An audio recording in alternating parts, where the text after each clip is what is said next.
গাজীপুরের ঘটনার পর একটা ভিডিও ছড়িয়ে পড়েছে। আমরা অনেকে নিশ্চয়ই দেখেছি।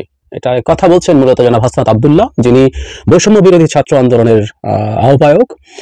ঠিক তার পাশে দাঁড়িয়ে আছেন সার্জিস আলম, যিনি জাতীয় নাগরিক কমিটির মুখ্য সংগঠক, আমি যদি ভুল না করে থাকি। মানে দুজনকে আমরা খুব জুটি হিসেবে চিনি, আমরা এক কথায় হাসনাত সার্জিস এভাবে বলি।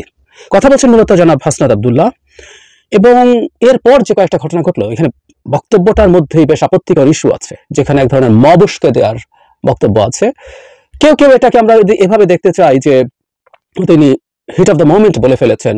হিট অফ দ্য মোমেন্ট বলা যায় না, মানে একেবারেই বলা যায় না। আমি আগেও বলেছি এরা আমার খুবই স্নেহভাজন, কিন্তু আমি তাদেরকে বলতে চাই যে তাদের বয়স বা যাই বলি না, ম্যাচুরিটি, এগুলোর ব্যাপারে তাদের সতর্ক হতে হবে।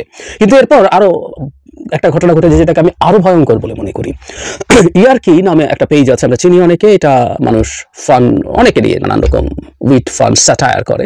তাদের এক ধরনের পলিটিক্যাল স্ট্যান্স বা আন্ডারস্ট্যান্ডিং, পলিটিক্যাল মানে অ্যালাইনমেন্ট থাকতে পারে কখনো কখনো। খুব মন দিয়ে দেখি না, অনেকে শেয়ার করলে আসে, তো থাকতে পারে কেউ কেউ এটা নিয়ে অভিযোগও করতেন বা করেন। যাই হোক, আমার আলোচনার বিষয় সেটা না। কিন্তু ইয়ারকি একটা স্টেটাস দিয়েছিল, সেখানে তারা তাদের স্বভাব ভঙ্গিতে ফান করছে এভাবে। এক ভিডিওতে দেখা যাচ্ছে প্রিয় অভিভাবক হাসনাত আব্দুল্লাহ গাজীপুরে তার সহমত ভাইদের বলছেন, পরেরটা কিন্তু কোট আনকোট, আমি এই জায়গাটাই নিতে চাই, সবাইকে ধরার পর তোমার সাথে দেখা হবে। আওয়ামী লীগ, যুবলীগ, ছাত্রলীগ, জাহাঙ্গীর, মোজাম্মেল ... এখানে মব মারানিরা যে বলবে যে এটা মব জাস্টিস তারে সহ, মানে যারা মব বলছে তাকে সহই মব জাস্টিস। আমি আবার বলি, সবাইকে ধরার পর তোমার সাথে দেখা হবে। আওয়ামী লীগ, যুবলীগ, ছাত্রলীগ, জাহাঙ্গীর, মোজাম্মেল, এখানে মব মারানিরা যে বলবে যে এটা মব জাস্টিস তারে সহ। উপরে ইয়ারকি লিখছে, ভাগ্যিস আমরা মব জাস্টিস বলি নাই, আল্লাহ বাঁচাইছে। যেহেতু মব জাস্টিস কেউ বললেই তাকে ধরবে। একটা মব জাস্টিস ক্ষুব্ধ ছিলেন, মব মারানি বলেছেন। আমিও মব জাস্টিস কখনোই বলি না, মবের হাতে কোনোদিন জাস্টিস হয় না, মবের হাতে যেটা হয় ভায়োলেন্স হয়। যাই হোক, এইটাই শেষ হয়ে যায়নি। এটা স্টোরি হলো আসলে এই কারণে, এই স্টেটাসের নিচে জনাব হাসনাত আব্দুল্লাহ এসে মন্তব্য করেছেন। সেখানে তিনি বলছেন, এটাই সত্য, আমি এটা বলেছি, আওয়ামী লীগের সন্ত্রাসী নির্মূল না হওয়া পর্যন্ত আমার অবস্থান অপরিবর্তিত থাকবে। হাসনাত আব্দুল্লাহ বলছেন আমার উপরে, এটাই সত্য, আমি এটা বলেছি, আওয়ামী লীগের সন্ত্রাসী নির্মূল না হওয়া পর্যন্ত আমার অবস্থান অপরিবর্তিত থাকবে। আমাদের একটা জিনিস মনে রাখা দরকার, জনাব সার্জিস তেমন একটা কথা বলেনি, কিন্তু তার বডি ল্যাঙ্গুয়েজ অ্যান্ড ফেশিয়াল এক্সপ্রেশনে এক ধরনের সায় দেখা যেতে পারে। কারো কারো মনে হতে পারে, কারো মনে নাও হতে পারে। এই দুজন আমাদের দেশে তো বটেই, সারা বিশ্বে, বিশেষ করে ভারতে খুবই পরিচিত মুখ। ভারতের বিভিন্ন নিউজ মিডিয়া তাদের বিভিন্ন বক্তব্যকে নিয়ে নিউজ করে, সুতরাং তাদের প্রতি ফোকাস আছে। জনাব হাসনাত এখানে একেবারে ক্লিয়ারলি মব উস্কে দিচ্ছেন, এবং ইয়ারকির পেজে এসে তিনি যেটা করেছেন তাতে আর এটাকে হিট অফ দ্য মোমেন্ট এভাবে বলা যায় না। ক্লিয়ারলি মনে হবে যে শান্ত মাথায় সুস্থভাবে আবারও ওই অবস্থানটাকে এন্ডোর্স করছেন। এটা খুবই অ্যালার্মিং ব্যাপার। এটা খুবই অ্যালার্মিং ব্যাপার। ওনার মন্তব্য যে আওয়ামী লীগ সন্ত্রাসীরা নির্মূল হওয়া পর্যন্ত, আওয়ামী লীগের সন্ত্রাসী নির্মূল না হওয়া পর্যন্ত, মানে সন্ত্রাসী আওয়ামী লীগ যারা আছে, যদিও আমি প্রায় 90 বা 100% আওয়ামী লীগের লোকজন সন্ত্রাসী, তাদেরকে নির্মূল হওয়া পর্যন্ত এটাই তার অবস্থান। মানে এই যে মব যাবে এবং তারা তাদের ব্যবস্থা নেবে, এটাই তার অবস্থান। আমি বিশ্বাস করি তাদের সদিচ্ছা, তাদের কোনো খারাপ পরিকল্পনার সাথে, তারা কোনো ষড়যন্ত্রের সাথে যুক্ত আছে আমি ট্রুলি মনে করি না। তারা তাদের ক্ষোভ থেকে কথা বলেন, তারা তাদের সদিচ্ছা থেকেই কথা বলেন আমি মনে করি। এবং তারা যেহেতু রাস্তায় নেমেছেন, তারা মৃত্যুর মুখোমুখি হয়েছেন, তাদের মধ্যে ক্রোধ এবং ঘৃণা, যে রেজিম চলে গেছে, তাদের যে সন্ত্রাসী বাহিনী রয়ে গেছে, তাদের প্রতি অনেক বেশি হবে, এটাও স্বাভাবিক। অ্যাবভ অল তাদের যে বয়স, এই বয়সে আবেগের ইন্টেন্সিটিও বেশি থাকে। কিন্তু তারা যে জায়গায় এখন অপারেট করছেন, তারা খুবই ফোকাসের মধ্যে আছেন।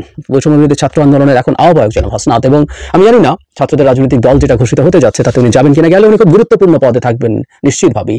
সেখানে এসে তিনি যখন এই ধরনের মন্তব্য করেন, খুব খারাপ বার্তা দেয় আমাদের রাষ্ট্রকে। আমি বারবার বলি, জনাব হাসনাতকে আমি অনেক জায়গায়, জনাব সার্জিসকে আমি অনেক জায়গায় যেতে দেখি, যে গিয়ে শুধু আন্দোলনরত মানুষদের সাথে না, তার সরকারের সাথে মধ্যস্থতা করছেন, সরকার বিভিন্ন পর্যায়ে কথাবার্তা বলছেন।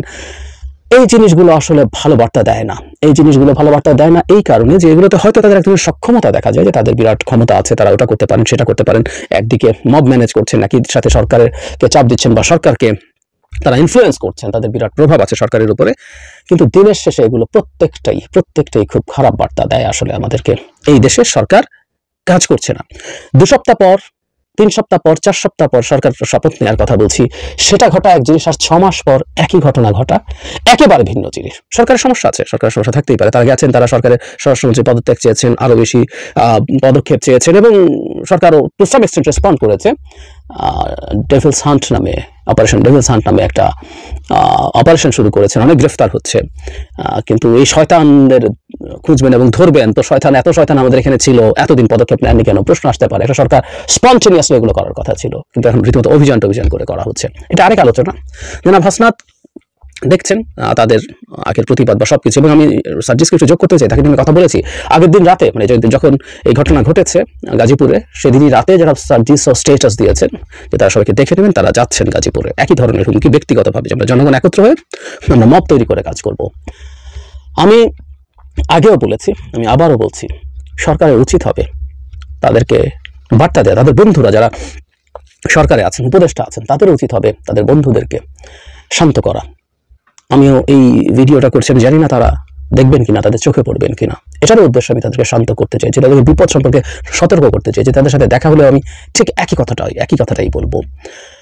এমন পদক্ষেপ নেওয়া খুব বড় বিপদ তৈরি করছে। মানে বিপ্লব বা গণঅভ্যুত্থানের পর এগুলো হয়, এগুলো হতে পারে, যে কোনো কিছু করা যাবে, শত্রুকে ক্রাশ করে দিতে হবে, নাহলে সে তোমাকে শেষ করবে। এগুলো সঠিক কথা না। শত্রুকেও আমরা কিভাবে এমন জায়গায় নিয়ে যাবো যে সে আমার প্রতি বিপদ না হুমকি না, সেটার পদ্ধতি আছে, এটা না। আর শত্রু সত্যিই ফিরে আসতে পারে কিনা এবং আমাদের বিপদ ঘটাতে পারে কিনা, এটা নিয়ে আমার 100% কনফিডেন্স আছে যে সেই সম্ভাবনা নেই। কিন্তু এই যুদ্ধের ভয় কেউ তৈরি করার চেষ্টা করছে। সেটাও কেন করছে সেটা নিয়ে আরেকদিন আলাপ করবো।